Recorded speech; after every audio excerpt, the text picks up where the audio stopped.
They failed them, and they're not telling the truth. You said Vivek had the best performance tonight. Who, in your opinion, had the worst performance? Well, Ron DeSantis, because he needed to do good. He sat there like a wallflower, basically got, ambushed on all sides, and everything that he said that actually got some applause was literally already Trump policy.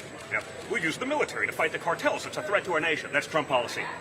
Our nation is in decline. Our nation's in decline. The nation's in decline. Literally from the Trump campaign website. He's not capable of those original thoughts, so he takes an idea that works and tries to make it his own. But I didn't see a single idea. And again, I didn't see him prosecute the case of how he's going to beat Joe Biden, because for 6 months I heard he's the guy that could beat Biden.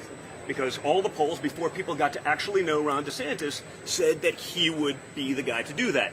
Once people got to know him, the polls went down, the personality's nothing. Now, not only is he losing to Trump badly in a primary, he's losing to Joe Biden by 3 points in most of the national polls, while Trump is up by 5. So the entire argument that they found at the campaign, whether it was reboot 1, 2, 3, what are we on now? 5 or 6? Reboot 6? 5? Whatever it is.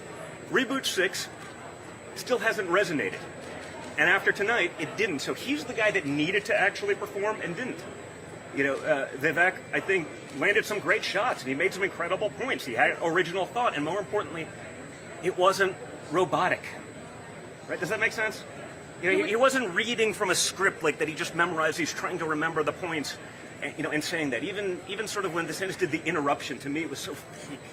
It was like a scripted interruption, right? And Fox News obviously giving him the, well, don't you think it'd be important to do the veterans thing so he can throw that in there? It's wonderful, but again, another reason to your point, why would Trump go do a thing that's probably set up to be worked against him? I understand why Fox would want it, right? It'd be great for their ratings and their business.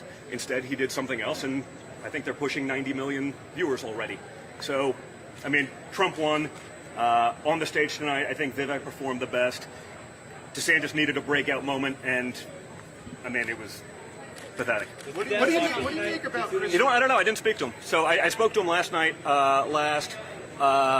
sort of literally, joking about the insanity of what will ensue tomorrow.